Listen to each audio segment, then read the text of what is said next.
Pandian store சீரியலில் அடுத்து வர எபிசோடில் நம்ம கதிர் எந்த பேங்க்கில் லோன் கேட்க போகிறாங்களோ அந்த பேங்க்கில் லோன் தர முடியாது அப்படின்ற மாதிரி சொல்கிறாங்க. நேற்று வரைக்கும் ஷூரிட்டி கையெழுத்து மட்டும்தானே கேட்டீங்க, அதையும் நான் இப்போ ரெடி பண்ணி கொண்டு வந்துட்டேன்ல, அப்புறம் ஏன் முடியாதுன்னு சொல்கிறீங்க அப்படின்னு சொல்லிட்டு கேட்கவும், முடியாதுன்னா முடியாது சார், உங்களுக்கு கொடுக்கக்கூடாதுன்னு மேலிடத்துலேருந்து உத்தரவு கொடுத்துருக்காங்க அப்படின்ற மாதிரி சொல்லிடுறாங்க.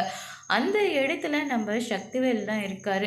சக்திவேலை பார்த்தோன்னா பாண்டியன் ரொம்பவே கோவப்படுறாங்க. ஏயா நீ எல்லாம் ஒரு மனுஷனா? என் பையனை வாழ விடாமல் இவ்வளோ டார்ச்சர் பண்ணிகிட்ருக்க அப்படின்னு சொல்லிட்டு கேட்கவும், நீங்கள் மட்டும் என் பையனை வாழ விட்டீங்களா என்ன? இல்லை இல்லை, என் பையனை ஜெயிலில் போட்டு எவ்வளோவெல்லாம் கஷ்டப்படுத்துனீங்க, அதுக்கெல்லாம் பதிலடி நான் தர வேண்டாம் அப்படின்ற மாதிரி சொல்லிடுறாங்க.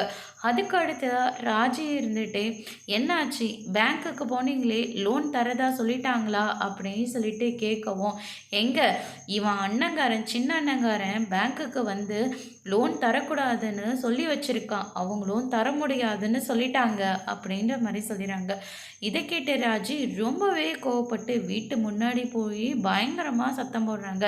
சித்தப்பா என் மேலே கோவனா நீங்கள் என் மேலே மட்டும்தான் காட்டும், எதுக்காக கதிர்க்கு லோன் கொடுக்கக்கூடாதுன்னு நீங்கள் போய் பேங்க்கில் சொல்லிட்டு வந்தீங்கன்னு சொல்லிட்டு பயங்கரமாக சத்தம் போடுறாங்க. முத்துவேல் இருந்துட்டு என்ன சக்திவேல் இதெல்லாம் அப்படின்னு சொல்லிட்டு ராஜிக்கு சப்போர்ட் பண்ணி சக்திவேலை பிடிச்சி திட்டுறாங்க. அதோட இன்னைக்கான பிரம்ம முடிச்சிருக்காங்க.